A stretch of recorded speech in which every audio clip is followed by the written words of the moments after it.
welcome to the Cryptonaut podcast. My name is Mark Storrs, and I'm here with Mr. Chris Carnicelli. I'm back again for the first time. for the third time. His poor voice. Yeah, no doubt. Yeah, But still, no, you sound gruff and tumble. I'm still dead, don't worry. This is Chris from Beyond the Grave, dude. That's the only way I'll deal with him from now on. That's it. Yeah, I believe Undead the spell will Carno. last long enough for me to be here.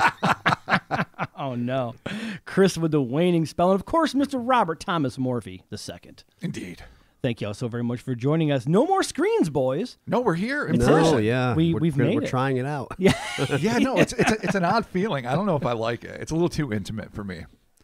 I mean, honestly, I keep saying it. I absolutely hate doing the fucking remote shit. But when I might possibly have COVID, we don't have a choice. Oh, that's true. Yeah. And now we're back in the room that my 3-year-old nephew has dubbed when I was hanging out with him here the other day, our studio / my sister's house.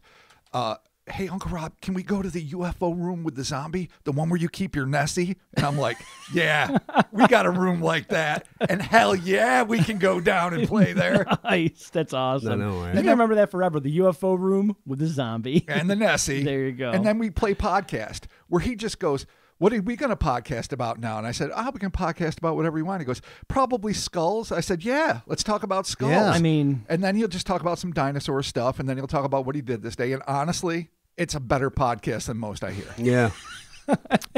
He's I a believe it. brilliant child. we need to get him a show, Yeah, no doubt. like a legit Immediately. show just about Skulls are us. Just skulls with Liam. Ain't talking about skulls.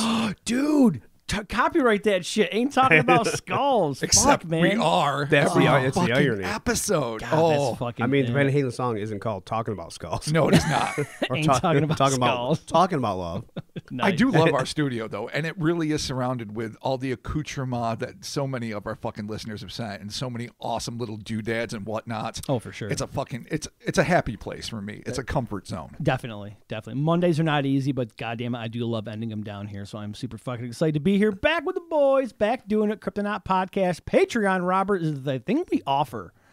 And we have some shout outs to do for some people that chose to support us monetarily. I am always excited about this process.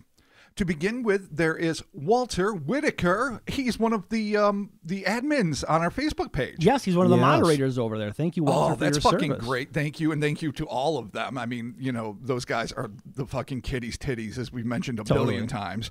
It is the best place on Facebook, and it's just it's the place to go if you're ever there. So Yeah, thank for you. sure. And Thank thank you you, so much. Walter. Thank you. Dominic Guevara. Oh, yeah, Dominic, what up? Bass Pro Squatch. Nice. I love it. Thank you. Razorback Soloski.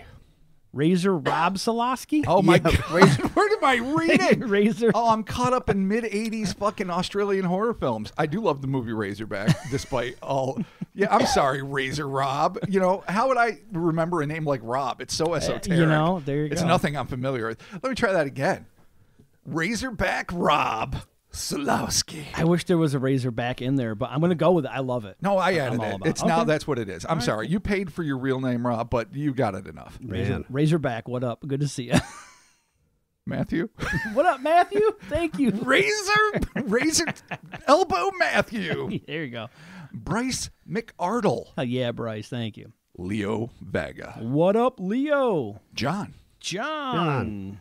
Jordan Slamsy. Hell yeah, Jordan Slamsy. Thank you so much. Beans the Master Goat. I don't even know what to do with that. I don't either. like I don't it, know though. what or who or how it is. It is. It's fucking Beans. I love that it's underscored and Master Goat is one word. I love it. It's fucking Beans the Master Goat. There you go.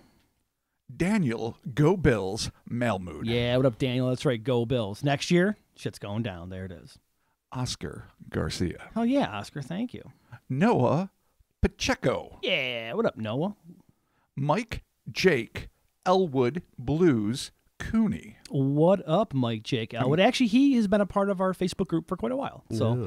I've seen him on there. Thank you so much for your contributions to the Patreon.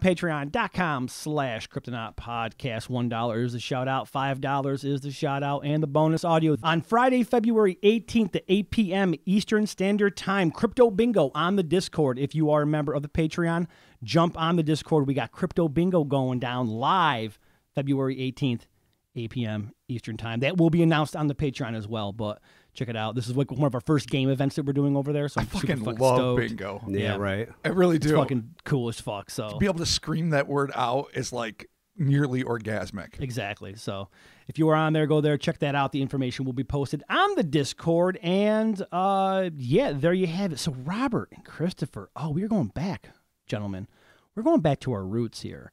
So this is something that we had flirted with, I think, a while ago about revisiting this. Because we've talked about this literally since nearly the beginning of the pod. Well, we talked about this in the very fucking beginning of the pod. Yeah. But we've talked about doing what we're doing tonight forever. It's been a promise that's been on the books forever, and tonight we're cashing in. Tonight we are talking about the Loveland Addendum Part 1, Forgotten Frogmen Stories. Oh, yeah. It's finally time. Oh, here we go. All right, let's get started with the now infamous encounter between a short-order cook and 3 diminutive wand-wielding entities on a roadside outside Loveland, Ohio in 1955 has become the stuff of legend. But the original account was just the tip of the iceberg, as there were more, mostly forgotten, run-ins with these malodorous monsters, as well as a mysterious cover-up involving agents of the FBI that left the Loveland authorities desperate to conceal the truth about the so-called Frogmen. Conspiracy time. The Fubba back at it. The conspiracy Frogmen. Jeez. Chris wasn't here and we went into like JFK land. We'll tell him about that later. Robert, let's get started. In March of 1978, the Center for UFO Studies, that's QFOS for those in the know, published a report authored by ufologists Isabel Davis and Ted Blocher titled Close Encounter at Kelly and Others of 1955. The first 120 pages of this epic, nearly 200-page report is Davis's detailed accounting of the events that transpired around an isolated farmhouse in Kelly, Kentucky on the night of August 21st and 22nd, 1955. The terrifying encounter, which directly inspired the creation of Steven Spielberg's family-friendly 1982 opus, E.T. the Extraterrestrial, became legend as the Kelly-Hopkinsville Goblin Incident. But as fascinating as that case surely is, and it is, and we will go there eventually, it is the second portion of the report authored by humanoid expert Ted Blocher that demands our focus here, because in it is contained information regarding an incident that also occurred in 1955, but somehow managed to evade international acclaim until the 21st century. I'm referring, of course, to the case of the Loveland Frog Men. In August of 1955, less than a week following the glowing goblin invasion at the Sutton farmhouse in Kelly, in a suburban home somewhere on the outskirts of Cincinnati, a meeting of the minds was taking place. Author and dedicated UFO researcher Ted Blocher was sitting in the living room of his friend, colleague, and director of the CRIFO, the Civilian Research Interplanetary Flying Objects Organization. Yeah. All right. All right, Leonard. We just lost Chris. Yeah. He's gone.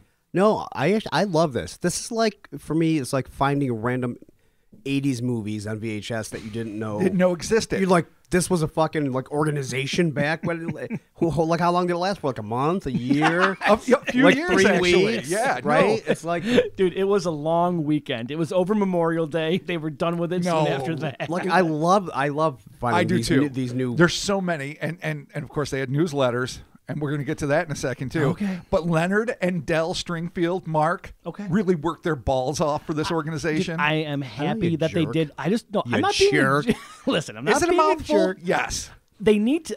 Everyone knows they need to come up with better names. This was 1950 fucking whatever, There's dude. no excuse. Yes. There's no excuse. Listen, they're not Japan where they can. There's a different bad guy in every Sentai Show with an amazing name. Yeah, like they tried. Yes. But at least you can say, CRIFO, or it wasn't like, like QZ7L. That's true. I'm surprised that it's not. It's but always something you could at least say. Yeah, so Respect the CRIFO. maybe. All right, fine. I'm sorry. I retract that. I will respect the CRIFO. The director of CRIFO, Leonard Stringfield, Okay. The pair, along with Stringfield's wife Dell, were discussing the recent spate of bizarre humanoid sightings that were taking place across the nation that were not receiving the same recognition as the Kelly case. The trio wondered if these strange creatures had anything to do with the UFO phenomenon and agreed that the subject demanded a comprehensive investigation. As it turns out, Blocher would be just the man for the job, and by August of 1956, with the help of Stringfield and his connections, this intrepid investigator was in the field collecting evidence and eyewitness testimony regarding these humanoid encounters. One of the first places that Blocher found himself was in Loveland, Ohio, where he looked into what was then referred to as the Bridge case. His investigation, which was published nearly half a century ago, not only clarifies a few misconceptions regarding the 1955 phase of the Loveland events, but offers some oft-neglected reports of further encounters with the same or similar creatures. In conjunction with his duties as the director of the CRIFO, Mark, Stringfield was also the publisher of its monthly newsletter, The Orbit, which on December 2nd, 1955 reported, quote, "We should like to cite a case involving a prominent businessman living in Loveland. Occurring several weeks ago, this person, who is a non-drinker and churchgoer," as if that makes you more honest. Yeah, but, really. Back then. yeah, I mean, but back then that was considered impeccable credentials. Yeah. Whatever. Saw four strange little men about 3 feet tall under a certain bridge. He reported the bizarre affair to the police, and we understand that an armed guard was placed there. A similar event supposedly had taken place near Batavia, east of Cincinnati. Sadly, I have to add, just as an addendum to the addendum, beyond this single tantalizing reference, I've never found any additional information regarding the Batavia, Ohio encounter. But I do know that it's located about 20 miles southeast of Loveland. And, this is just another one of those potentially groundbreaking cases that were frustratingly never followed up on. They all are. Well, not all, but too many. Too many. Okay, back to the story. So far, this seems akin to other early Loveland reports. But the twist here is that this is not the now notorious account by Robert Honeycutt that was said to have taken place in either March or April of the same year, though the two incidents have often been conflated, but a later account that just happened to be reported first. We know this is true because it turns out that it was Blocher who unintentionally first unearthed the Honeycutt story during his investigation. But more on that in a moment. First, let's deal with how Blocher found himself slipping into this strange quagmire of small-town intrigue, government conspiracy, non-human entities, and UFOs that was Loveland, Ohio. We're going to go to Blocher's own words now. Following publication of this story in Orbit, Stringfield received information from a source in Loveland concerning alleged FBI involvement in the Bridge case. That's something I didn't remember at all. Back to Blocher. This aspect made the case doubly interesting, and we hope to learn much more during our August 1956 inquiries. On Sunday evening, August 26, Len arranged a meeting in his home with one of his associates, Frank Whitecotton, chief coordinator for the civil defense in Hamilton County and surrounding areas, the Cincinnati area, and head of the nearby Loveland Ground Observer Corps post. So, for those who don't know, the Ground Observer Corps were first established in World War II to make sure Nazis or Japanese planes weren't flying over and bombing. Right. It got disbanded, I think, in 1947 or so. But in the 1950s, at the dawn of the Cold War, with the Soviet threat looming, they reestablished it. So it was local communities basically having volunteers stand up in watchtowers to just look for enemy planes ready to drop fucking nukes. Oh, what a great fucking side gig. They actually, I remember reading propaganda posters where it's like, oh, it's a great way to spend a weekend. Get a nice view, hang out, stop the apocalypse. Dude. I love propaganda posters. Oh, yeah. Take shots at small planes. Well, they only report them. They weren't actually shooting down the Ruskies. No, listen. I'm here to take action. Was this paid or was it like voluntary? I think it was a volunteer basis. That's what it seems better. like. You just get up there Is hammered. it better? Yes, get there hammered with your fucking gun and just wait for a small plane to come by. Boom. I'm just going to wait to get out of home. You're not shooting Sorry, planes. Helen, you got to watch the kids. Got to go observe. All right, that's fair. And shoot down small Got to go planes. to the tower and observe. Yeah. It's a totally perfect way to get away from Helen and the kids. You will, however, not be bringing a fucking gun, Mark. How are you going to stop the fucking commies, dude? You call Cincinnati. Because I'm the only one that loves America. I'm the only one that loves America. Wow. Yeah. There it is. I'll shoot on a small plane that's not Russian to save America. You would do that. Yeah. I know in your heart you would. It's called the Peacemaker Protocol. Hope you're happy. Okay. Oh, you wouldn't. Frank White Cotton, if I may, was an impressive man, Bloker writes. Authoritative, serious, with a craggy face and a shock of white hair. He had a great deal of information regarding local UFO sightings. His staff at the Loveland GOC post was an active and interested group who had themselves made several UFO observations, which actually makes sense considering they're constantly looking at the fucking sky. Could have shot him down. Oh, my fucking God. During this meeting, we asked the civil defense chief if he could provide more information about the bridge case. His response was neither enthusiastic nor informative. He corrected an error. I know, that's the best. Wow. That's what you want. So you're not excited and you're not giving shit up. Oh, Frank man. White Cotton, you're my hero. You're just a dullard. Like, great, thanks. Or maybe there's something more afoot. Oh. Afoot. He is a frogman. Oh, well, I didn't think about that. He is craggy-faced with a shock of white hair, which, by the way, is a description of, like, every grizzled detective in every like, 50s noir. Like the one that was over the hill, not like the ones in their prime. Who's the hidden commie? Oh, boy. Well, We'll not see. you. Fucking shooter McStores here. That's right. All right. So, he corrected, that's White Cotton, an error in the orbit summary. The central figure was not a prominent businessman of Loveland, as has so often been reported, including by me, but a young volunteer policeman for the Loveland Civil Defense and therefore known to Mr. White Cotton, the area's chief civil defense coordinator. Oh, that's interesting. On a side note, this is me talking now, this makes the August 1955 incident and not the 1972 event involving police officer Ray Shockey, the first reported interaction between these things and a law enforcement officer.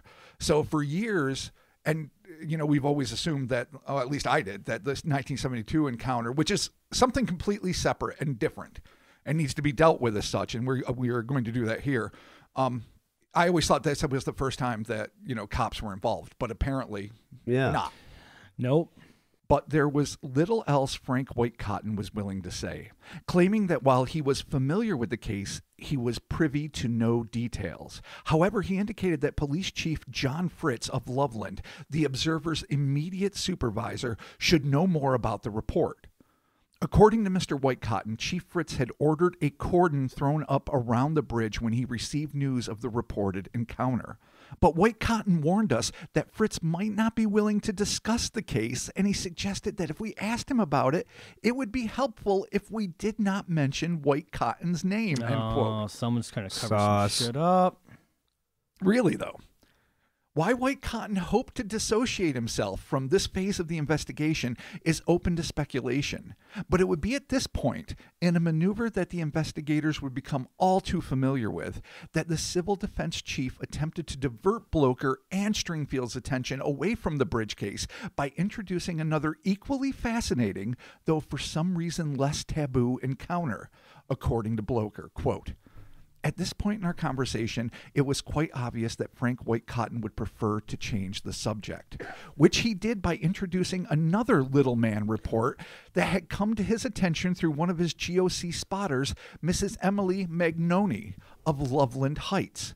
And here we get into a very little known case that I'm always been intrigued by, and I'm glad we're discussing it now. No doubt perplexed, this is me writing again, by the sudden change of subject, Bloker and Stringfield were nevertheless intrigued by this never-before reported encounter and listened intently as White Cotton introduced them to what Bloker dubbed in his report as the, quote, "smelly little man of Loveland Heights." Oh, yes. Oh, no. Sounds just like a bum. Right? I was going to say. No, we're going back into hobo territory here. Reflectors may or may not be included.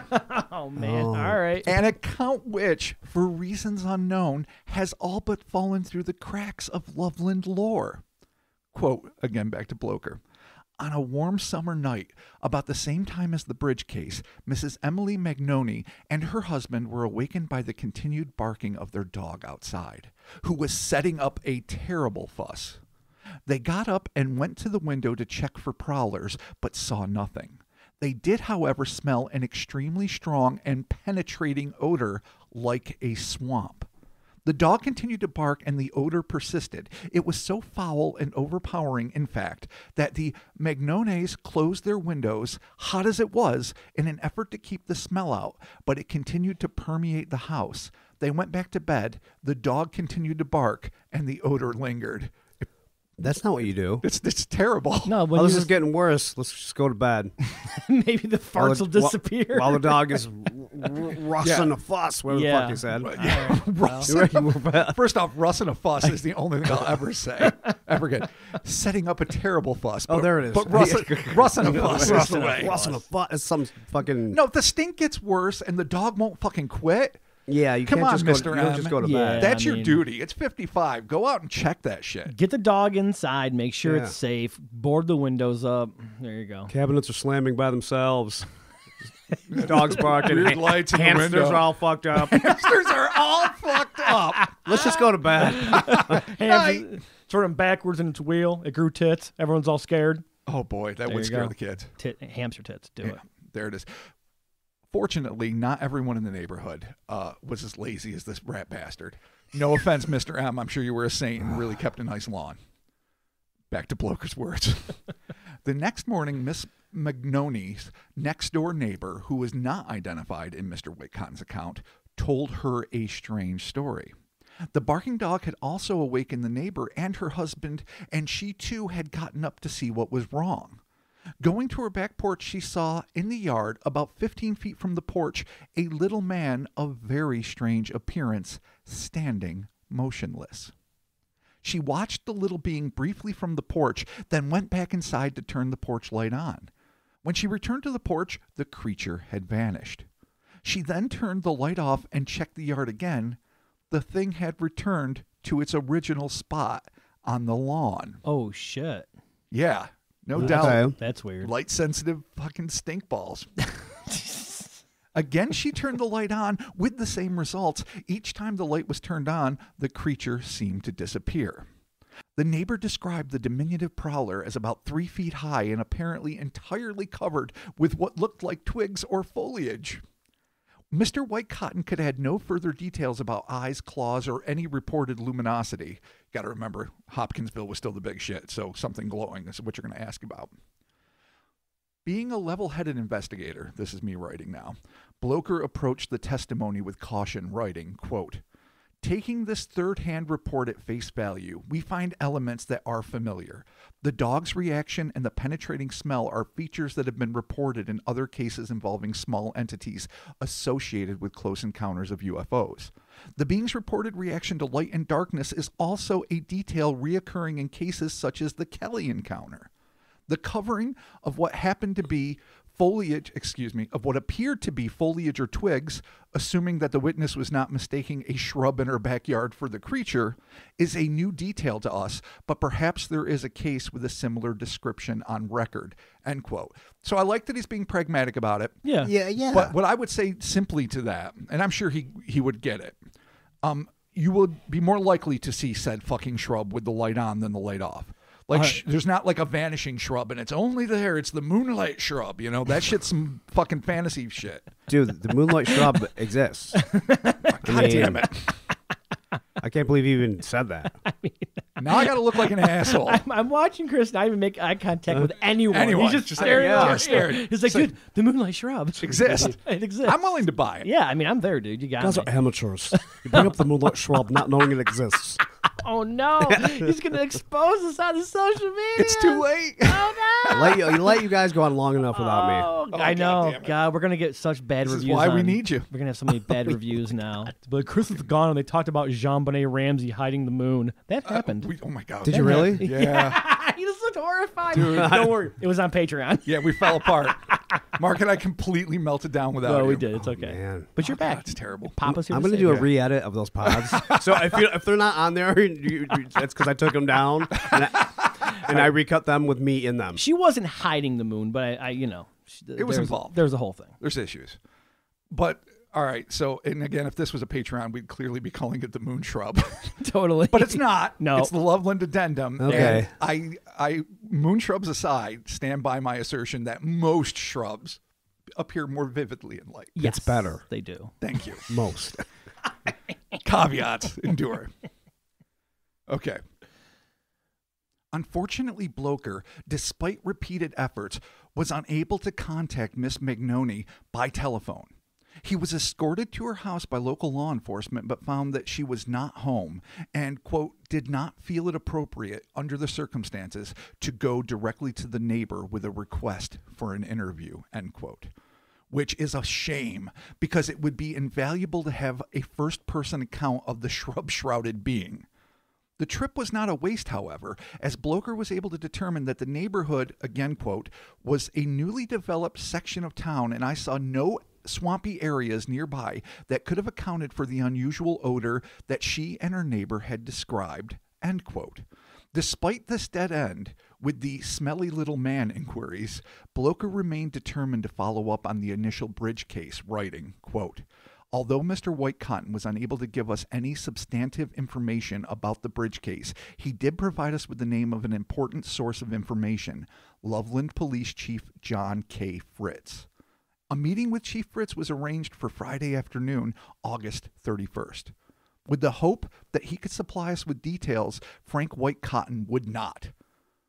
Blocher would go on to describe this first encounter with Chief Fritz, stating, quote, when I met Chief Fritz in his office, he was cordial, cooperative, and businesslike. But like Mr. Whitecotton, when the subject of the bridge case was brought up, the police chief seemed unwilling to discuss it. The details of the report had come to him secondhand, he told me. From whom? You guessed it. From the local civil defense chief, Frank Whitecotton. Oh, shit. This was a fascinating statement considering what Mr. Whitecotton himself had already told us. That being that he heard the fucking story from Fritz. He is getting this all fucked up, man. Yeah. I kept the contradiction to myself in view of Whitecotton's warning that it might not be helpful to mention his name. So, this is me again. Much like Whitecotton, Fritz was clearly uncomfortable discussing the bridge incident, and when Blocher asked Chief Fritz about the rumored FBI involvement in the case, he became anxious and his immediate reaction was unmistakable, compelling Blocher to note, quote, he began fiddling with his keys and coins on the desk and shuffling papers. My notes on this detail are explicit. Fritz is not the sort of man who ordinarily fiddles with keys and papers on his desk. What are you hiding, Fritz? I mean, if that's your real name, Fritz, if it is, what are you hiding? Herr Fritz. Something under the papers on his desk? Yeah, apparently. Yeah, exactly. yeah. Don't look at these coins, and he's just throwing them everywhere. It's like a distraction. So, all right, we can admit that maybe we're all being hyperbolic here. No. Now, Blocher really does downplay this. I will overplay this in paragraphs to come. Okay. But because I do think there's something going on, and you know me that I'm hyperbolic by nature. But he might be reading into what seems like a sudden anxious response. Right. On the other hand, if you spend enough time interviewing people and you spend enough time around people, and this guy's presented a calm demeanor and he's just talking level shit, you know, and he's this, what does he say? He's cordial, cooperative, and businesslike. Yeah. And then suddenly he's like, oh man, I don't know, you know, just fiddle ducking with shit on the fucking desk and whatever that fuck else he's doing. Russing a fuss with the paperwork and the keys. Then all of a sudden, you know, Blocher's observations are valid, if not necessarily meaningful. Dude, Fritz is hiding something, dude. All right, I agree with that. He knows what's up. No, I do. All right. Yeah. Needless to say, the unnerved Chief Fritz denied any knowledge regarding an FBI investigation into the small, stinky, bridge-loving humanoids. But, like Whitecotton before him, he attempted to throw the UFO investigator off the scent by introducing him to a different encounter with what was ostensibly the same beings, the now celebrated Robert Honeycutt sighting. Blocher described the moment in his report, quote, the Branch Hill encounter was unknown prior to August 1956 beyond the actual participants. The story came to light during my interview with Loveland Police Chief John K. Fritz on August 31st. The meeting had been arranged so that I could inquire about the Loveland Bridge case, but when I asked him about this at the outset of our interview, Chief Fritz appeared reluctant to discuss it. In what seemed a diversionary tactic, he changed the subject to another humanoid encounter that had occurred near Loveland some months before the bridge case. He showed no hesitation in discussing this incident and freely provided all the details he could recall. End quote. It's an interesting thing to note. This revelation sent Blocher and Stringfield down the particular paranormal rabbit hole that not only brought this case international acclaim, but helped make the Loveland Frog Men a household name, in crypto circles at least. This is why, in an effort to fully flesh out this monumental incident, dispel some common misconceptions and confabulations, and just as importantly, add an oft-ignored twist to the tale, which is fascinating, we are going to dedicate part 2 of this series to a full autopsy of the Honeycutt encounter. So basically, we're going to put this part on hiatus. Yeah. What we dealt with in our first episode and got some right, some things right, and some things wrong, we are going to do as complete a take on it, I think, as ever been done, or at least to my knowledge. All right. So put a pin in that. We're going to go back to the office now with Fritz and Blocher. Come back next week for that part, but stick around for the continuation. Yeah, no, because we're not done yet. Exactly. Bridge case. There you go. All sorts of shit. We got little stinky men doing stinky men shit. Can't fuck around. It's fucking the best. Oh, man. Bunch of pig pens hanging out. That's right. Oh, shit. But as significant as it was to become in cryptozoological lore, the Honeycutt incident was not the one that Blocher had come to learn about. He was there about the bridge case, and he was determined to break through any barriers, distractions, or diversionary tactics local officials threw up in order to learn more about it. So, as I said, let's focus on this. Although Blocher would eventually come to be swayed by the idea that local officials, such as Chief Fritz and Civil Defense Director Frank Whitecotton, may have, for reasons unknown, been cajoled into silence by federal agents into covering up whatever happened under the bridge, the UFO investigator also had to entertain the possibility that the officer was simply uncomfortable putting his reputation on the line by discussing something as culturally taboo, especially in the mid-50s, as real-life monsters. In an effort to engage with the chief and hopefully get him to open up, Blocher told him about, quote, my association with the civilian saucer intelligence, that's CSI of New York. Any witty comments about that, Mark? Yeah. See? More dope shit. I mean, that's actually not bad. You know, it's civilian saucer intelligence, CSI in New York, Robbie here, Bobby. Like, that sounds cool. You know, it's not fucking Kirkatonk or whatever force. Criffo? Yeah, sorry, Criff off. Oh, do not. Whatever. Do not. Chris's organization, Criff off. Yeah, my organization. I miss those dismissive eyes. I'm not even looking at you. I know. It's so much worse when I won't look at you. I can just, Like, it's like halfway to you when I completely, like, I'm looking over there. I'm like, exactly. So you know I can you're see you in being my peripheral, but I'm like, yeah, you don't get the full look. No, it's not worth your time. I get it. I understand. I love Indicted, not judged. Chris, that's what that look means. it. There it is. You don't have time for my eyes. I am my own eyes. So he's associated with the CSI. And of my inquiries with Stringfield into the Little Men reports in the Cincinnati area. I referred to Isabel Davis's report of her Hopkinsville investigations and showed Fritz some copies of the Hopkinsville drawings made by Bud Ledwith during his investigations there. And after examining some of the material carefully, seemed somewhat less reluctant to discuss the bridge case. But he continued to insist that he had nothing to do with it personally, although he did admit to knowing the witness rather well. The witness, who would be referred to only as CF, had been 19 years old at the time and served as an auxiliary policeman with the civil defense. And this is where it blurs for me. This is me saying an aside. What part is your fucking local police, your local constabulary, and what part is the civil defense? Is there a line? Is it like a volunteer fire police department where, I don't know, do you have a volunteer fucking Air Force there too? Why is there a volunteer? I mean, I could definitely see a volunteer police force because it's such a small area. Right. But why would you have a police force and then a volunteer police force to back up that police force if you're in a county or whatever that's so like? And why is it working for this person working for the civil defense rather than the police force? Yeah. And bear in mind, this is not a sheriff with appointed deputies. This is a chief. Yeah. So he's going to have And the population, officers I beneath guess in him. the time, it's just post World War II and pre. everyone's gunned And up, you're dude. just going to be like, Yeah. okay, well, let's have these little. Right.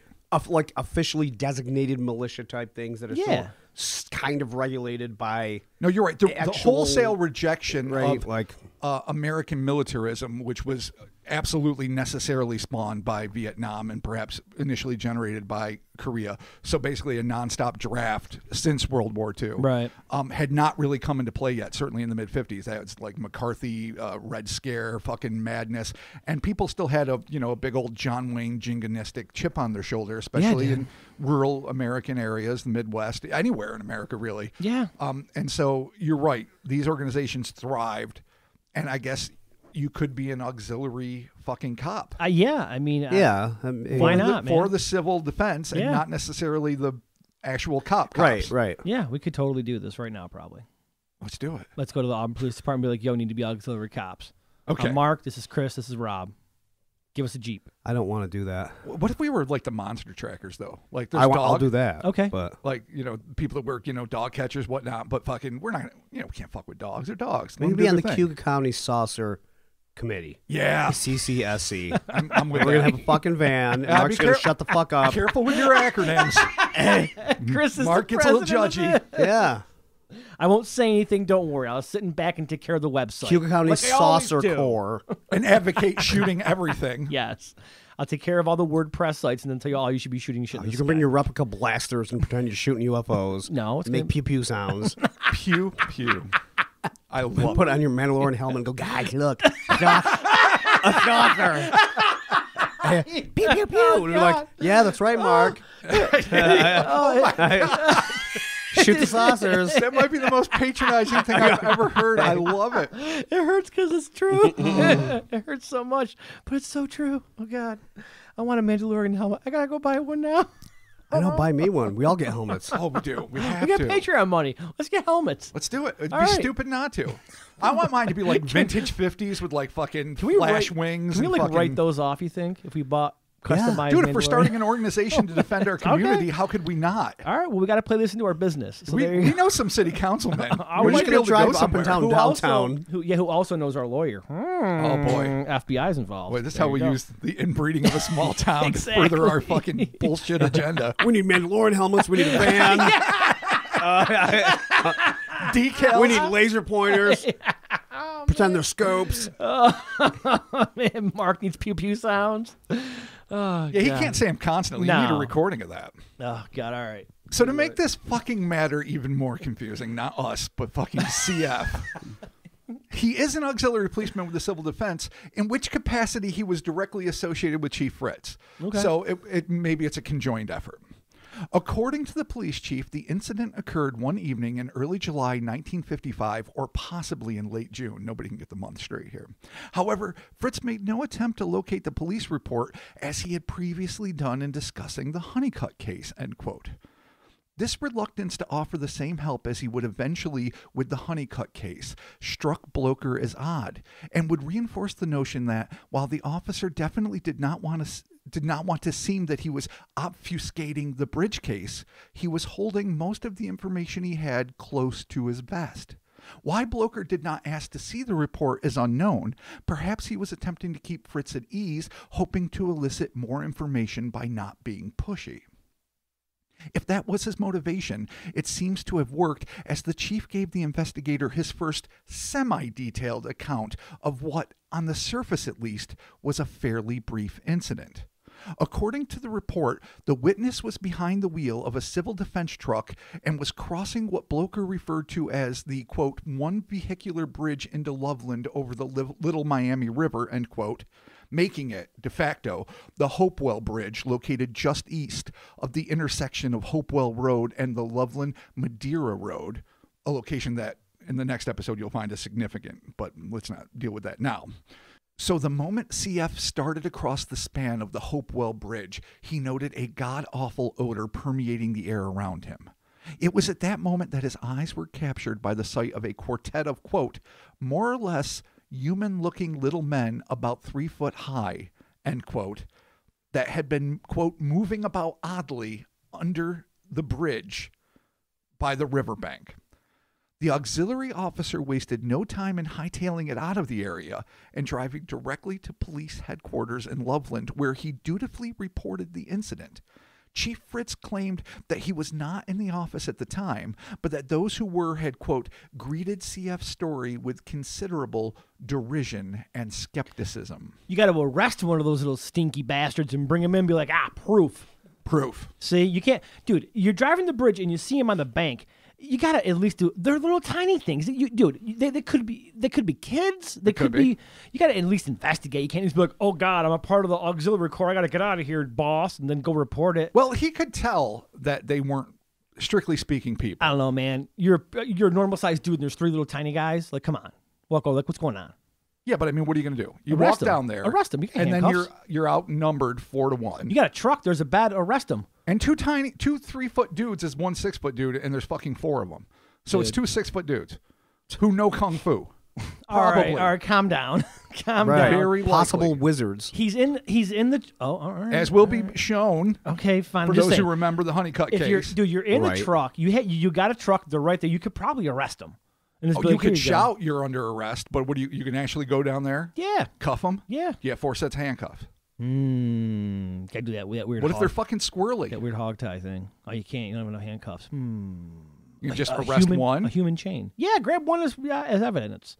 Okay. Bad idea. All right. Well, no one's with me. It's normal. Auxiliary hero Mark fucking Stores over here telling us what should have been done. It's right.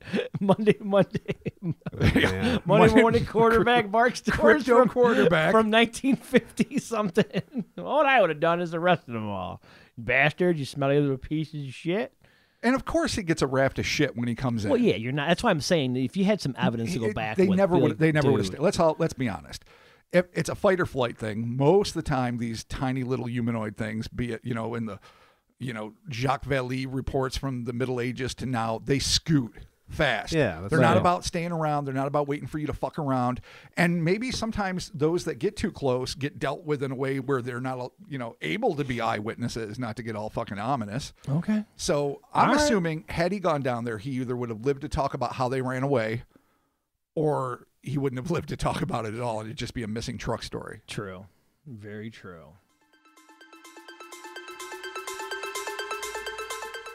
This episode is brought to you by BetterHelp. BetterHelp is here to make professional therapy accessible, affordable, and convenient, so anyone who struggles with life's challenges can get help anytime and anywhere. BetterHelp will assess your needs and match you with your own licensed professional therapist and get you connected in a safe and private online environment that is convenient, professional, and affordable. BetterHelp is not a crisis line, it's not self-help, it's professional counseling done securely online. As a part of this sponsorship, BetterHelp was kind enough to give us access to a free trial period, and I've been using it since December. The process is very easy. All you have to do is answer a few questions about yourself and the challenges that you're facing. Based on your needs, they will match you with a qualified licensed professional therapist, and if you're not satisfied, you can switch at any time. You can begin the therapy process in any way that you want, whether that's text, phone, or video. So check out BetterHelp.com/HellerSpace and get 10% off your first month. Join over 1 million people who have taken charge of their mental health, and again, that's BetterHelp, HELP.com/HellerSpace.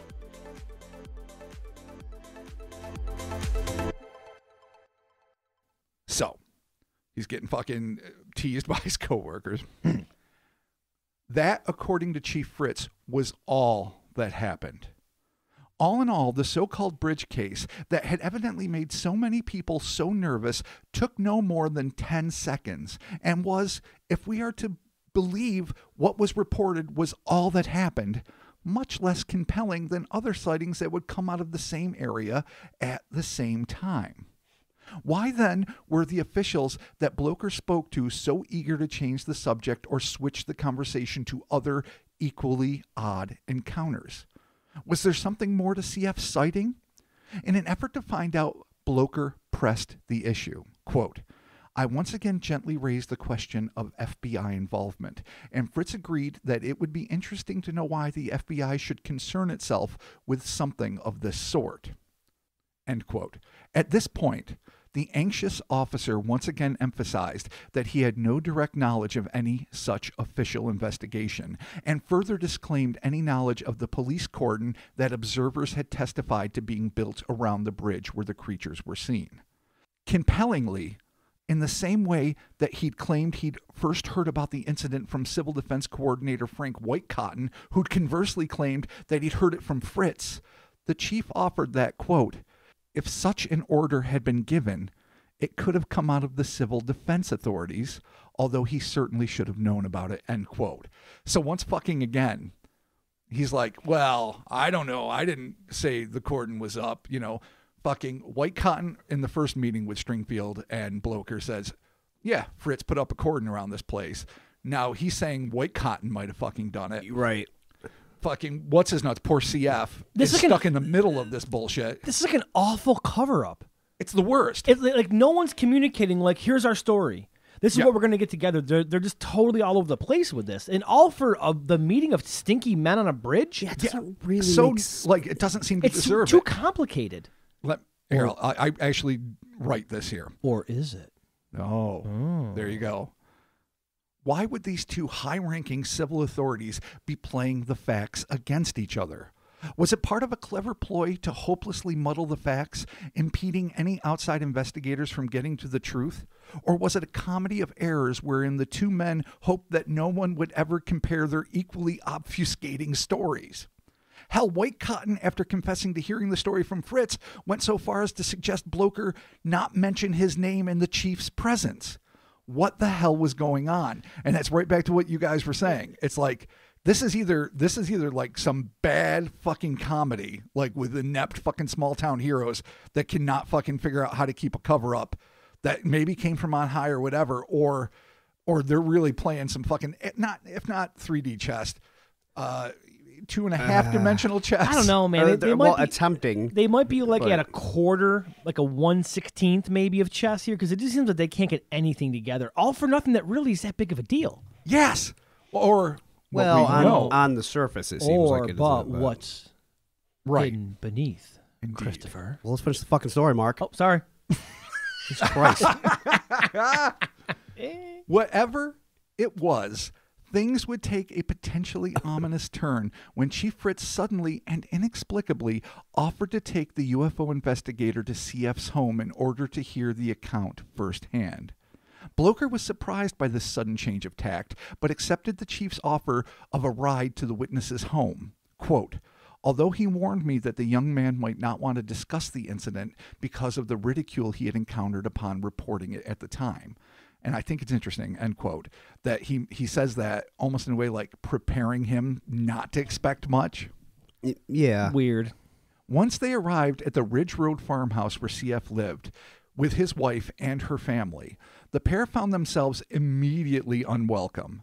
CF was clearly unnerved by his unexpected guests, though one must wonder whether it was the nature of the issue they wished to discuss or the intimidating presence of the chief who hovered over the men during the entirety of their brief conversation.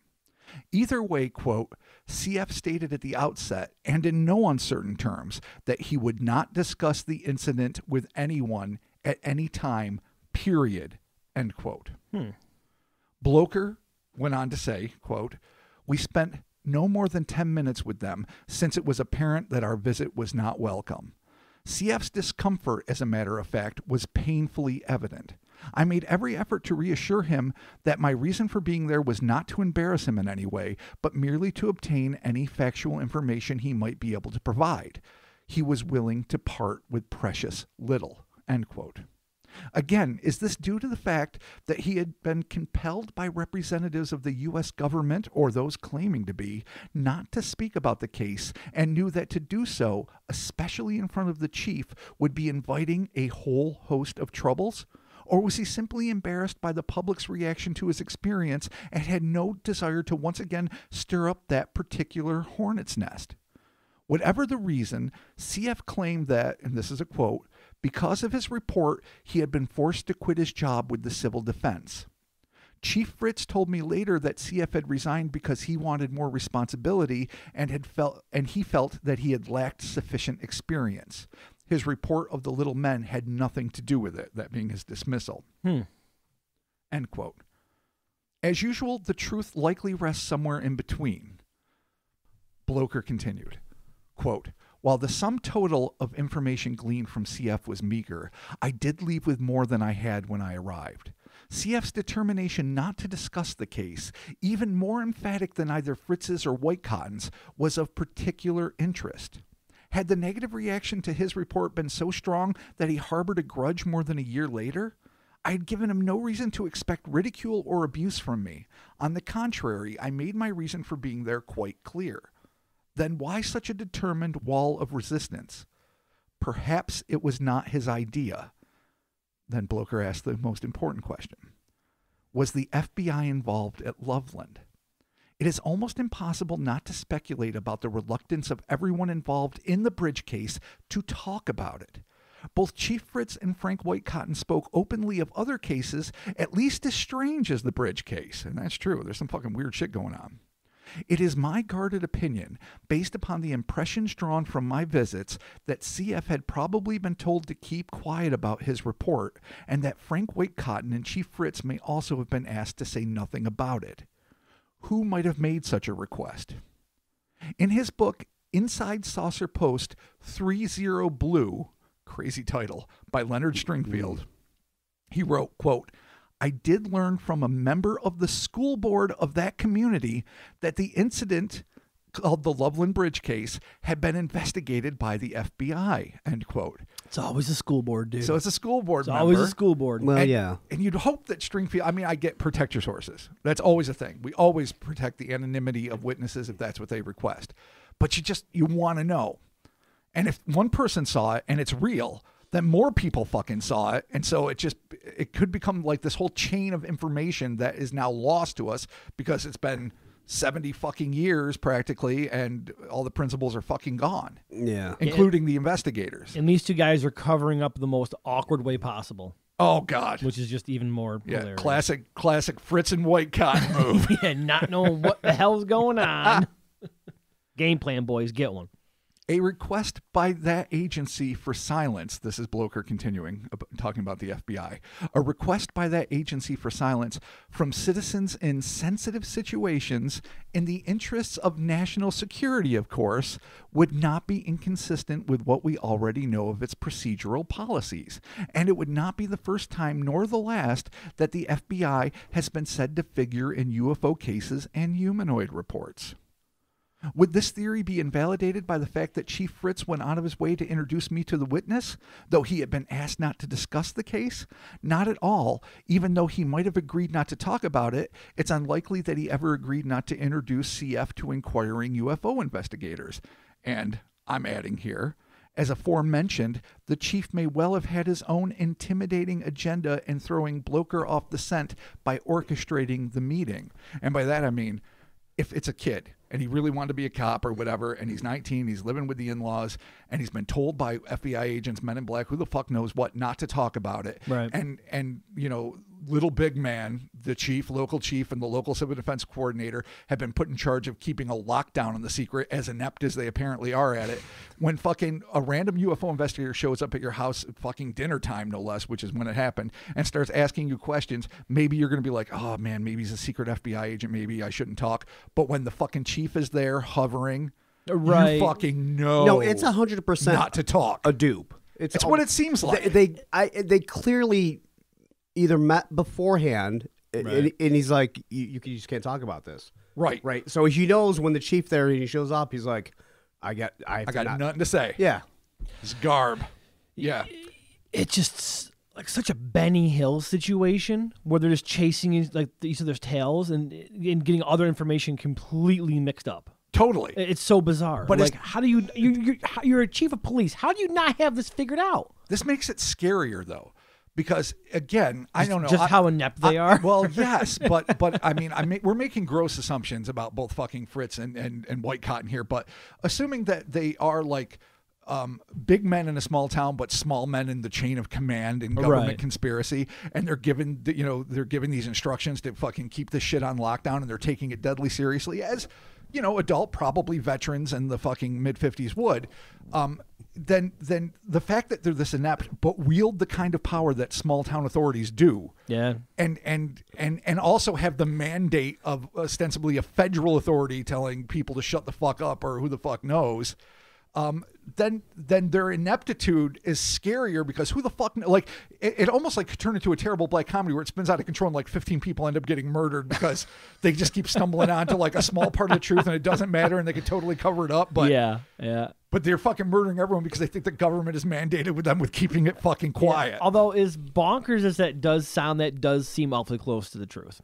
Yeah, really, which is the sad part about it. No, it's fucking weird. In the end, you think that fucking Fritz is going to be the one that's going to get all the shit because he's the official. Yeah, he should be the top one, right? Well, he's the chief of police, but I don't know. I don't know what status when you're the civil defense director. Is that just a volunteer position where you? I'm assuming that it is. You throw people in a watchtower and you look around. Well, sure. I mean, they can't have more authority than the police chief. But the chief actually said that he's the one that authorized the cordon around the fucking Hopewell Bridge. Yeah, but that doesn't necessarily. That's passing the buck, or that's not necessarily means.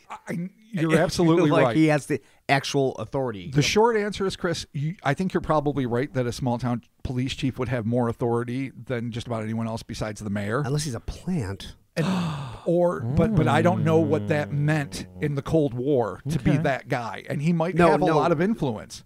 Yeah, so I mean, he could be. He might be if the he's an mayor's FBI plant, then yeah, or a plant.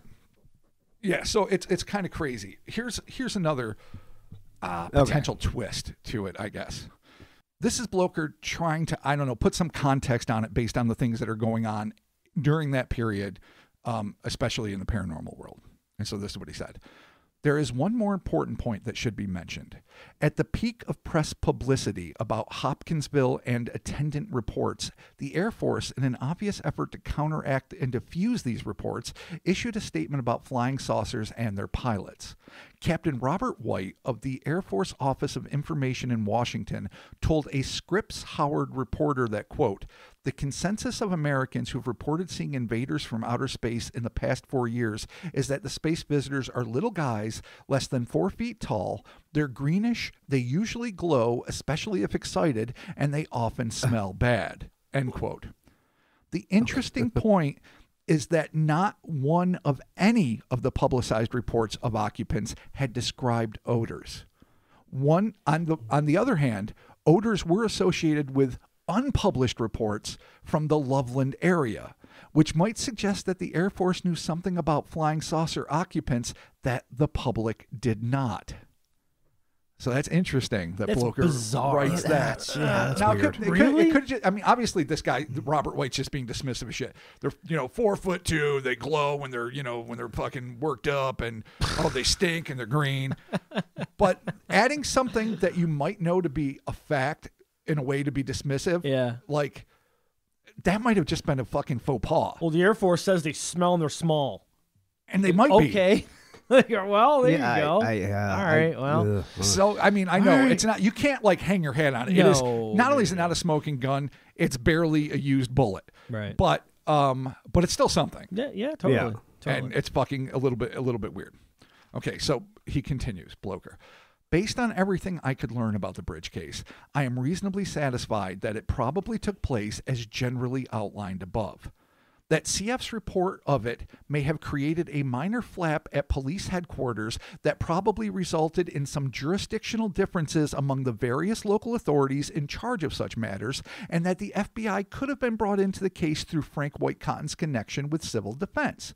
It is also possible that the report of the incident lies buried somewhere in the archives of the Federal Bureau of Investigation. I think he's really doing his best to put a prosaic explanation, some jurisdictional differences. They got a little confused. Fucking White-Cotton called the FBI. Well, it's possible. He's not wrong. It's just super boiled down, but it's not I don't think it's wrong. But I think that misses, if it was all that, why would there be, as Mark put it, the Benny Hill cover-up? Yeah. And how bad? I mean, what kind of jurisdictional, is that a word? Yes. What could actually have happened that everyone's like, well, I'm the undersheriff here on Dalton Road, and you're the quartermaster there at Pipe's place. Like, what the fuck is gonna? Well, none of us really know what. Like, it makes no the sense. civil defense. I don't know how between cops and FBI. Where is the civil defense? Exactly. Well, it's not even the somewhere lay person in the between FBI. And it doesn't depend on how well connected the individual is. It just always. seems like if you're all the authorities, like this is the bullshit with the CIA and the FBI where they didn't talk to each other, and then like 9/11 happened, right? Like, but on a super low level. Oh, dealing with definitely. dealing with stinky yeah. guys. But like, are you fucking serious, guys? Just get your shit together and talk. Unless the FBI just needed somebody that wasn't an official cop, and they got connected with Frank. So he was their in man, right? Which would be like, okay, you got to kind of play their side, but you got to tell us, right? So shit got confused because they got fucked up somewhere, and the chief was just thinking. So he's kind of like a double agent, but like Frank, like an unwilling double agent. Well, I mean, the FBI comes to you and he's like, someone saw some shit, and right? But they couldn't have an official person. True. So they got Frank. It couldn't get traced back, yeah. You got to remember, too, mid-50s, jingoism fever. I mean, this is less than 10 years after, the victory of World War II. America's, super dominance in atomic, the atomic part of it. Not that the Soviets hadn't, got their toes wet into that fucking world, too. And people were fucking just going to do what the government... If the government said, Frank... We need you. You got to do your duty, right? You got to do your duty. They're going to fucking do it. That's what I'm saying. And they might have separately approached Chief Fritz and said the same thing and not even given a fuck that they told them both the same thing and that they thought they were both in charge and working against each other unintentionally. With the Jenganism, was it the zeitgeist? Jingoism. And yes, the zeitgeist. The zeitgeist, was it? The zeitgeist of mid-50s jingoism. America was... Where was the denouement? In my butt. Well, that's where it always is. That's where it always is. Wait, there's one more word. Denouement, jingoistic. What's the other one? Gestalt? Yes, that was... Fuck, I love Gestalt. The Gestalt. We're dealing with all of it here. The stinky Gestalt of this whole thing. Gestalt. All right, let's wrap her up, Bobby, before the Gestalt gets out of control. Okay. All right. So just to make it official, Blocher did attempt to get the FBI to confirm their involvement with the matter, but these attempts were not surprisingly met with nothing but red tape and dead ends, leading Blocher to end that portion of his report with this statement, quote, "It is more likely that there is some newspaper account of the bridge case buried in a local library or newspaper morgue, or perhaps in someone's personal UFO clipping files that would substantiate the event, provide a precise date of occurrence, and perhaps add a few more details to the meager few already on record. In the absence of such a reference, the bridge case must be considered inconclusive, lacking sufficient information to make satisfactory judgment." End quote. He's not wrong. This is me. But perhaps a bit conservative for my taste. After all, if all that happened was a volunteer officer seeing 4 little weird dudes under a bridge, it would not have warranted the area being cordoned off, the potential involvement of federal agents, or the creation of a wall of lies to downplay the event. Though CF's sighting might seem nondescript, below the surface there could be kernels of truth that would blow the lid off the Loveland mystery. Here's hoping that somehow, someday, these facts come to light. Oh, there it is. The Loveland Addendum Part 1. Oh, Loveland. The Lost Frogmen Stardate tales. 123.728. Yeah, exactly. All right, super weird small town cover up. And I think we hit a lot of the points in the story, but at the same time, it's like, man, you guys got to, get your shit together. But you didn't back then. Because there's no social media. People True. followed the lead of authority. Right.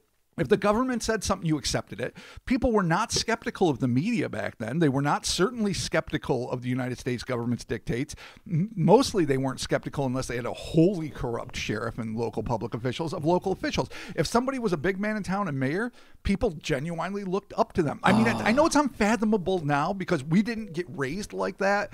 And certainly in the 21st century, No, I mean, everybody is skeptical of everything, and sometimes Yeah. with good reason, sometimes over the top.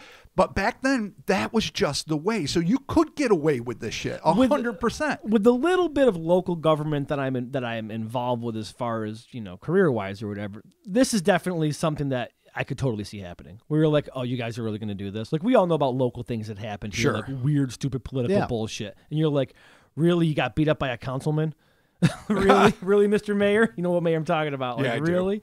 So, yeah, I mean, I guess in that sense I can see it. What I'm more interested here, though, is like, so okay, what this situation happens, and obviously the FBI shows up. So was it on their radar because they're like, oh, this is something like a standard UFO report, or was it more like a widespread thing where they're like, oh, this is something we need to go check out? Oh, that's a good question. That's what So I'm- this is part of a greater phenomenon. Obviously, there was the Hopkinsville thing that happened Right. like a fucking week before. You got to remember there was the green-clawed beast that somebody or something or whatever, because it's been Left the associated marks on the leg. with the Yeah. leg of Miss I forget her name now. I'm ashamed of myself, but in Evansville, Indiana, Pulling her down, yeah. and obviously the Ohio River connects to the Little Miami, Right. So I mean, there's a lot of things happening in this area. Also, there is the Batavia encounter that obviously we don't know anything about, and all of the other things. That's why you wish you could be a fly on the wall when Len and Del Stringfield were talking with Ted Blocher back in August of '55 about. There's a fuck ton of humanoid encounters that are showing up, and only the Hopkinsville goblins are getting any press. Right. So would the government be paying attention to this? Yes, because there is a spate of it, and a lot of it is going down. So the fact that they might send the FBI seems somewhat reasonable. So here's the bigger portion of this in my head. They are intrigued. The Air Force is definitely intrigued at this point. Sort of the way the government has maybe come clean lately by saying, oh, yeah, there's some anomalous shit and we don't know what they are and we're going to try to find out what it is. Oh, you mean the soft disclosure? Yeah, the super soft to disclosure. get you used to the aliens. Like They're like, no, guys, it's cool. They're just flying around. I Everything's prefer to fine." call it a semi-erect disclosure. Oh, no. It's like a weird chub where you're like, Yeah. why am I hard in the math the class? soft boner. The Yeah. soft. Like just enough to make your pants Soft annoying, boner surprise. but not enough to do It's anything. dude, the rarely talked about math class soft boner where you're just like, God damn it, I don't know algebra now. I got the soft boner. So, akin to that, back then they were paying legitimate attention to it, and they weren't like brushing it off quite as vigorously as they would come to do in the 60s and beyond. I still am thinking, what happened under the bridge? If it was just 4 dudes, then the Honeycutt account that happened like on May 25th, which was like a full like 2 months before, 3 months before, why aren't they like all over it? This guy stopped. We're gonna break this down thoroughly next week, so I'm not gonna get too far into it. But he had a much closer, much more long sighting of these things. This dude's just driving over a bridge and he sees them. So was there a craft involved? Was there a downed craft? Was there something of significance? Because if this dude just rolled up on the police station, let's just go as the story as it's told. CF gets to the police station. Chief Fritz says he's not there, but under officers or whatever are there. This kid runs in and he's like, dude, I saw these 4 things. They're not people. They're under a bridge. It's fucked up. He gets fucking picked on, treated like shit. Nothing much happens with it, according to what this official story is. Yeah. The unofficial story told by the school board member and other people to Len Stringfield is that the area immediately is cordoned off. Federal authorities are called in. Yeah. And then we have indirect evidence of a conspiracy trying to cover it up by fucking people that aren't smooth enough. Like if Fritz and White Cotton were smooth, they'd be like, oh yeah, that happened, but oh, this is much more interesting. Right. Instead they're like, no, we're going to fidget. We're not going to talk about this. No. And then they deliver like the fucking smelly little man of Loveland Heights and the fucking Honeycutt incident, which are much more compelling in a lot of ways. Yeah. So in my mind, what really happened there, what could have happened to deserve a cordoning, what could have happened that would have made either White Cotton or Fritz or both call federal authorities, and I don't know, of course, but it seems to me it has to be a hell of a lot more significant than a guy drives over a bridge and sees 4 dudes under it. Yeah, no, it 100% is. It actually it presupposes that they knew something was there to begin with. Yeah. Rather than it being reported and them investigating it and then doing it. It seems like it was like, that's it's code when someone mentions whatever's going on in that area, Right. this is the protocols. This is what we got to do immediately. Immediately. You're absolutely right. Like this is an area that's already been singled out, and once this kid makes maybe exactly.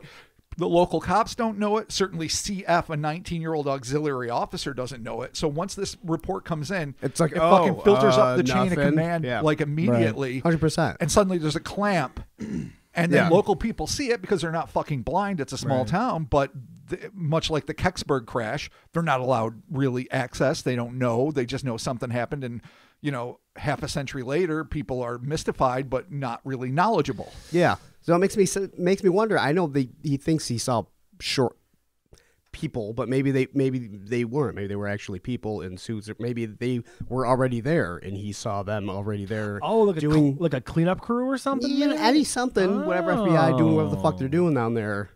Because I feel like if they did know about it, which seems more than reasonable to me, there's no either they had spies keeping an eye in the area. It seems like they would have done something else and just letting 4 creatures go if it was that big of a deal. Like that wouldn't happen, right? So they must have seen, to me, it was people somehow involved already in the FBI doing a thing that they shouldn't have seen. 2 factors that we have to include in this, though, and I definitely see what you're alluding to, Chris, and I totally dig it. One. You know, they could have seen on radar or something coming down or who knows what, and that CF just happened to beat them to the scene. Mm-hmm. You know, maybe they were trying to arrive on. But this is more significant. The Honeycutt account, again, the most famous one, the short order cook one, the 3 by the side of the road, the one that we dealt with in our very first episode, and that we are going to do, like I said, a serious autopsy on next week. This happened 3 months earlier. Yeah. So if this was already out and it got publicized to a degree, well, it didn't really get publicized until Bloker discovered it. So if they found out about it, that might have been what put this area on the radar, that there are these creatures, they're out. So if, say, and I'm creating a whole convoluted mythology around this, but say there was radar, indicating radar, whatever, graphs showing something had come down in the area, and they're like, what the fuck is that? Then Honeycutt's report comes out. It's like, oh yeah, I saw these 3 things side of the road, fucking crazy wands, whatever, fucking like, oh shit, that's weird. And so now they're really looking at this place, and maybe they've got a few agents there, and they're just like nondescript. Maybe they've already conscripted Frank Whitecotton, like, dude, you're the little dude, you got a craggy face and white hair, you drink at the VFW, you're our man. And so as soon as this kid reports it, the cops laugh at him, but Whitecotton gets the message, and he's like, oh shit, this is fucking exactly what they told me to call. So he buzzes in like Archimedes rhubarb hot dog. Yeah, that's a Return of the Living Dead reference. He calls General Glover or Colonel Glover and says, dude, we have a problem with Easter eggs. And he's like, oh, the Easter eggs have hatched. Yeah, it's fucking on. And then it's in their like swimwear. It's time to fly, descend, boys. They cordon it off. Time to fly. They try to capture, and maybe they do capture these things because I'm not sure when the Smelly Man of Loveland Heights incident occurred, but if it occurred between Honeycutt sighting and fucking CF sighting, right, then that could have represented the entire flap. And it might have been at that moment with the cordoning of the bridge. Maybe they were trapped under both sides. I mean, shit, E.T. almost died under a bridge. That has nothing to do with anything. Just an image. Just an image. That's true. He got all white and weird. He did. like a scummy used condom meets an alien. Yeah. He was the worst. Oh, man. It's one of the tragic memories of my 9-year-old life. But he looks like a piece of white dog shit. He really does. He's just like, but your analogy of a scummy white condom, I'm never going to get out of my head. Yeah, it's gross. Yeah, thanks. My Monday's ruined. Fuck. Yeah, he looked like an oyster. Oh, God, he did too. A shitty fucking oyster. Smelly, fucked up oyster. Go and home, so did E.T. these things. Go home. The FBI or the fucking Air Force, because, I mean, they say FBI agents, but if they look like federal agents and they're surrounded by soldiers, this member of the school board might not be an expert in this shit. Right. So you say, oh, I don't know, it was guys in suits and it was other people. And so maybe they were FBI agents, and suddenly they were. But who the fuck knows what they were? They could have been Men in Black and Air Force dudes. They come in quick, cordon off the area. So maybe it was neither the civil defense or the local police that did it. They trap them under the bridge. They get their little squirrely ass men, their little fucking filth oyster people, scoot them away to fucking wherever, fucking Wright Patterson, And then it's just and then it's just a footnote in history. Yeah. And then for years, all of us have been calling this a cryptozoological event. It's not, man. It's the aliens, dude. They came and took them. They came and took ET away. And to do a little hint for next week, there's even more compelling evidence to suggest. Now, we can't take cryptozoology off the table any more than diabetes, the devil, or used condoms, which you should never put on the table to begin with. But that having been said... Yeah, who knows, really? No, don't put used condoms on the table, dude. Don't ever fucking do that. That is not what Chris is talking about. You believe in the umbrella. Used condoms are under the umbrella.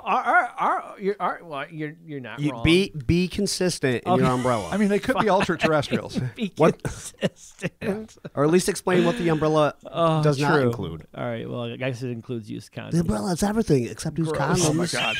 Used condoms, asparagus, Chris Carnicelli the Asparamancer. and the consistent umbrella will be my new favorite children's book. That's Chris's officially. That's his bio. That's his bio. That's It's his the bio. consistent There you go. umbrella. Somebody better Be make consistent. that fucking book cover and tag me on Instagram with it. Oh shit! All right, man. Well, you know what? There is a conspiracy afoot. There's something Something's afoot. going There on. is something, yeah. Something's going on, and we're going to be Sheer- back next week. We are. And we're going to fucking nail this thing. We're going to blow the top off of this thing. We're going to try. No, it's going to be blowing up. We're blowing the whole thing apart. We're gonna break this down further. We might ruin it. We're gonna fucking nail the honeycut episode There in a you way go. that, as far as like say, I don't know if it's been done. Probably a podcast or someone somewhere has done it, and God bless them for it. But in a way that we haven't done yet. All right, well, there it is.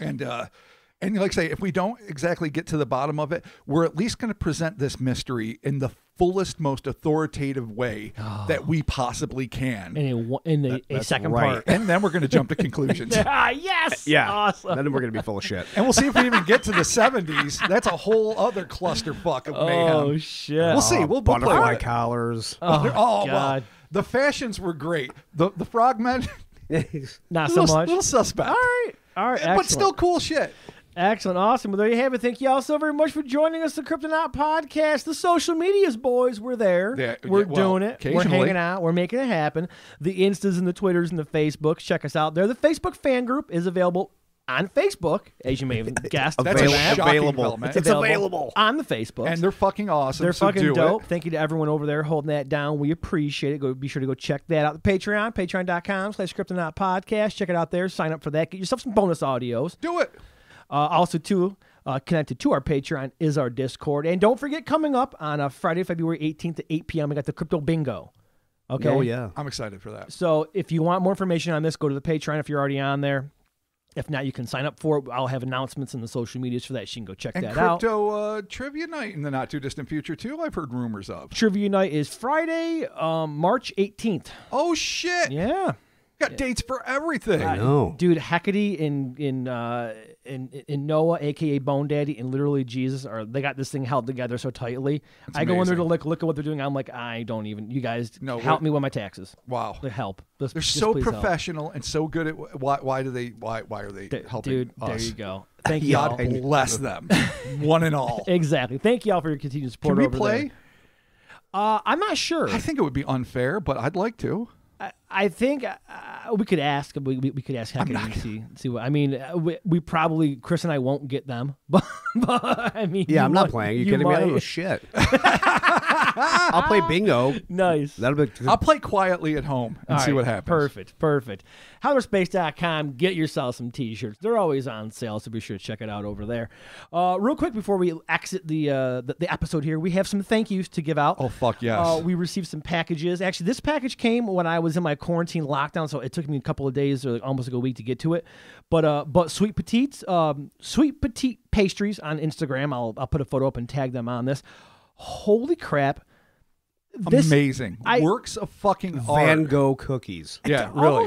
When I open these at home, I'm like, are these coasters or woodcuts? Like, Yeah, what that's, are these? my They're first thought fucking- was that. Like, I thought, oh, these are the most beautiful little round, hardcore. carved Yeah. woodcuts with Renaissance paintings of cryptids on them. Yep. The painting on them is so ridiculously detailed that like we're all Beautiful. like, I feel bad eating this. Oh yeah, we all looked at it. We're like, I mean, we can't not like, eat it. But should we preserve it in a way? Like, what do we do? I don't don't know what we could do. We could varnish them, I mean, but we all ate them. we ate them. There's more that 'Cause I'm they were going to eat in a second fucking here. delicious. They are really good, yeah. Holy shit. Melanie, check that out. Sweet Petites Pastries, Instagram. Melanie, thank you. Melanie on Instagram. Thank you so much, Melanie. We appreciate that.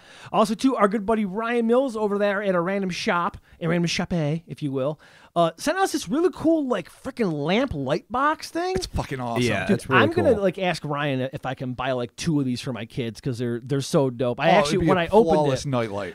my wife thought that it was a present for our daughter, so she opened it and she's like, "What the hell is this?" And she goes, "Why are you on it?" And I'm like, I don't know. And I'm like, "Oh my gosh, from Ryan, that's so dope." And he sent us like the super dope Cisco Grove 3D printing stuff. And those things. So. I know. We were saying like it's almost enough for a chess set. It really It is. It's so dope. We over should there. we It's should so think about cool. that. The crypto chess set. Dude, I kind of want to get like a cool hanging shelf or something, like put them all on there. Like that'd be dope. That would be super Yeah, cool. that'd be super cool. So No, thank the you, Ryan. sculptures are great. And yeah, the etchings on this beautiful light box It's are dope. so incredible. And as soon as we plug it in, obviously the thinner parts are lighter, the thicker parts are darker. It suddenly became these beautiful images that we were so familiar with. It's just, it was like, it took my breath away. I had to explain to you guys that it was a lamp, You really did. and then you were like, "Yeah, we know, Mark." Yeah. I was about to say. After I showed the cord, Yeah. I go, "It's like, a hey, lamp," and you're guys. like, He plugged it in, it lit up. He showed us every side. He's like, "What's this? What's this?" He's like, "All right, guys. So Witchcraft. obviously it's a lamp."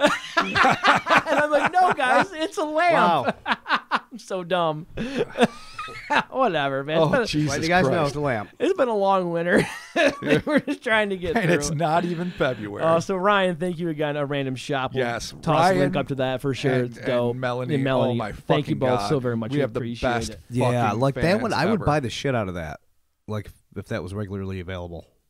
For the lamp right here? Yeah. Yeah, no, dude, Ryan, totally sell them. Dude, you have our... Oh, and I would buy crypto cookies have by our- the dozen, Oh, too. for sure, definitely. Like, literally, both would be a staple in my life. Yeah, definitely. I mean, you can't go wrong. Fuck, there No. it is, man. That's the beauty of the internet. I'd Out be able there- to see things, and I do not need teeth. There you go. You don't. Because they're for suckers. There it is. I mean, I could brush them, too, when I was done eating the sweets. Look, we are reaching the good folks on the internet, and we are so stoked that you guys send us presents. We appreciate it so very much. Thank Honestly, you. you're the And you all best. are so goddamn talented, and we're just here talking about FBI covering up frogmen in Ohio. But It's whatever. important. It's what we do. It's how we contribute. Yeah, it's what we can do. Yeah, and thank you for your reviews and support. We appreciate it, and it's much needed. So Yes. we enjoy it. Thank you all Thank you. so very much. There you have it. Thank you all again so very much, and we're talking to you soon. Oh, was that Reptile? Was that Reptoid Chris? Sure. Okay. Nice. Okay. No, you were so happy, so I'm like, yeah, I guess that's what it was. Oh, okay. All right, Rob. Anything to say? You in a reptoid voice? Anything you want to do? Yeah. Be a sleaze stack, dude. Yeah, be a sleaze stack. Sleaze stacky. Be your inner sleaze stack. Yeah, I can't. They just hiss. Except the the one that was like the good Yeah, guy. except was the like, one guy who was like, "Oh, hello." Yeah. I Wi- vaguely Will- remember. Look at my crystal Hello, toga. hello, Will. Do you have? Where's the triangle today? I like your hands. I know. I'm let's go to the How weird did those triangle things and scare do me as a things. child? Oh, because they scared everybody. They scared the They were fuck weird. out Little of me. big eyes, and they just hissed. Yeah, that's- Oh, anything remotely monster. It's no Gross. wonder every like Doctor Who Except fucking the monster friend. terrified me. Yeah, so he was Wizard dope. Sage. I don't know what his name was. Yeah, Sale. Yeah, but he did have a name like. Lizard Sage. Good day, Herkimer. Will. Oh God. Let's go to the disco triangle. Oh, I don't know what it did. When I was a kid, I would like time in my head how long it would take me to climb up each platform to get to the cave before the fucking shitty stop motion T-Rex got there. The one Right. that looked like it was made out of like 6-day-old left out Play-Doh. Play-Doh, yeah. Yet somehow I also found terrifying. Yeah. I'm like, you got to jump to this platform, but then you skip this one, hook up, pull yourself up and in. Otherwise, you're fucked. There it is, man. That's one to grow on, Robert. Yeah, And fucking land in the Lost Protocols. We're talking to you.